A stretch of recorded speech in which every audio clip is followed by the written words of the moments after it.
Cricket ಜಗತ್ತಿನ interesting ಸುದ್ದಿಗಳನ್ನು quick ಆಗಿ ಹೇಳ್ತೇನೆ ಕ್ರಿಕೆಟ್ ರೌಂಡಪ್ ನಲ್ಲಿ. ನಾನು ಶಾಂತ, ನೀವು ಸುದ್ದಿಯಾನದ ಸಬ್ಸ್ಕ್ರೈಬರ್ ಆಗೋದಕ್ಕೆ ಮರಿಬೇಡಿ.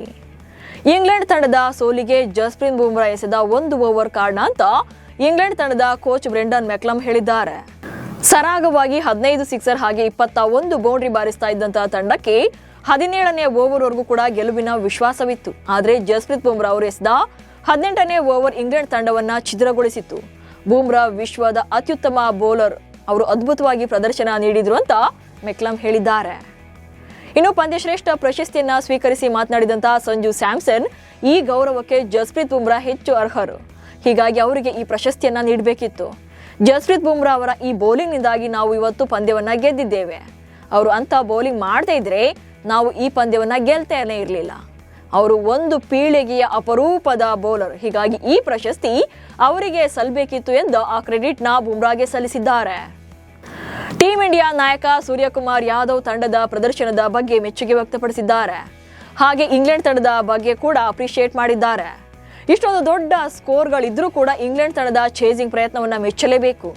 ನಾನು ಇದನ್ನೇ ಹ್ಯಾರಿ ಬ್ರೂಕ್ಗೆ ಕೇಳಿದೆ, ನಿಮ್ಮ ವಿರುದ್ಧ ಗೆಲ್ಲೋಕೆ ನಾವು ಇನ್ನೂ ಎಷ್ಟು ರನ್ಗಳನ್ನ ಸ್ಕೋರ್ ಮಾಡಬೇಕು ಅಂತ. ಅವರು ಬ್ಯಾಟಿಂಗ್ ಮಾಡಿದ ರೀತಿ ಅದ್ಭುತ, ಅಂಥದ್ದೊಂದು ಚೇಸಿಂಗ್ ಕ್ರೆಡಿಟ್ ಅವ್ರಿಗೂ ಕೂಡ ಸಲ್ಲಬೇಕು ಎಂದಿದ್ದಾರೆ. ಸೂರ್ಯಕುಮಾರ್ ಯಾದವ್ ಅವರ ವಿಕೆಟ್ ಪಡೆದ ಆದಿಲ್ ರಶೀದ್ ಸೂರ್ಯರನ್ನ ದುರ್ಗುಟ್ಟುಕೊಂಡು ನೋಡಿರುವಂತಹ ವಿಡಿಯೋ ಈಗ ವೈರಲ್ ಆಗಿದೆ. 15ನೇ ಓವರ್ನ 3ನೇ ಎಸೆತದಲ್ಲಿ ಟೀಂ ಇಂಡಿಯಾ ನಾಯಕ ಸೂರ್ಯಕುಮಾರ್ ಯಾದವ್ ವಿಕೆಟ್ ತೆಗೆದ ಸ್ಪಿನ್ನರ್ ಆದಿಲ್ ರಶೀದ್ ರನ್ ಹೊಡೆಸಿಕೊಂಡು ದಿಮಾಕಿಗೇನ್ ಕಮ್ಮಿಲ್ಲ ಎಂಬಂತೆ ಗುರಾಯಿಸಿದ್ದಾರೆ. ಈ ವಿಡಿಯೋ ಈಗ ಸಾಮಾಜಿಕ ಜಾಲತಾಣದಲ್ಲಿ ವೈರಲ್ ಆಗಿದೆ. ಭಾರತ ವಿರುದ್ಧದ ಸೋಲಿನಲ್ಲಿ ಸಂಜು ಸ್ಯಾಮ್ಸನ್ ಅವರ ಕ್ಯಾಚ್ ಬಿಟ್ಟಿದ್ದು ಸೇರಿದಂತೆ ದುಬಾರಿ ಫೀಲ್ಡಿಂಗ್ ವೈಫಲ್ಯಗಳು ನಿರ್ಣಾಯಕ ಪಾತ್ರ ವಹಿಸಿತು ಅಂತ ಇಂಗ್ಲೆಂಡ್ ತಂಡದ ನಾಯಕ ಹ್ಯಾರಿ ಬ್ರೂಕ್ ಹೇಳಿದ್ದಾರೆ. ಕ್ಯಾಚ್ಗಳು ಪಂದ್ಯಗಳನ್ನ ಗೆಲ್ಲಿಸುತ್ತವೆ ಎನ್ನುವಂತ ಮಾತು ಇಲ್ಲಿ ನಿಜವಾಗಿದೆ. ದುರಾದೃಷ್ಟವಶಾತ್ ಚೆಂಡು ನನ್ನ ಕೈಯಲ್ಲಿ ಉಳಿಯಲಿಲ್ಲ. ನಾನು ಸಂಜು ಸ್ಯಾಮ್ಸನ್ ಕ್ಯಾಚ್ ಕೈಚಲಿ ದೊಡ್ಡ ತಪ್ಪು ಮಾಡಿದೆ. ಅದುವರೆಗೂ ನಮ್ಮ ಹಿಡಿತದಲ್ಲಿದ್ದ ಪಂದ್ಯ ಕೈ ಜಾರಿತು ಎಂದಿದ್ದಾರೆ. ಮುಂಬೈನ ವಾಂಖೆಡೆ ಸ್ಟೇಡಿಯಂನಲ್ಲಿ ನಡೆದಂತಹ ಭಾರತ ವಿರುದ್ಧದ ಸೆಮಿಫೈನಲ್ ಪಂದ್ಯದಲ್ಲಿ ಇಂಗ್ಲೆಂಡ್ ತಂಡದ ಯುವ ದಾಂಡಿಗ ಜೇಕಬ್ ಬೆಥೆಲ್ ಭರ್ಜರಿ ಶತಕ ಬಾರಿಸಿದ್ರು. ಈ ಶತಕದ ಮೂಲಕ ಬೆಥೆಲ್ ಕ್ರಿಕೆಟ್ ಇತಿಹಾಸದಲ್ಲಿ ಯಾರೂ ಸಹ ಮಾಡಿರದ ವಿಶೇಷ ವಿಶ್ವ ದಾಖಲೆಯನ್ನು ಬರೆದಿದ್ದಾರೆ. ಈ ಶತಕದ ಮೂಲಕ ಬೆಥೆಲ್ ಕ್ರಿಕೆಟ್ ಇತಿಹಾಸದಲ್ಲೇ ಅಂತಾರಾಷ್ಟ್ರೀಯ ಕ್ರಿಕೆಟ್ ಮೂಲಕ 3 ಸ್ವರೂಪಗಳಲ್ಲೂ ಸೆಂಚುರಿ ಖಾತೆ ತೆರೆದಂತ ಮೊದಲ ಬ್ಯಾಟರ್ ಎನಿಸಿಕೊಂಡಿದ್ದಾರೆ.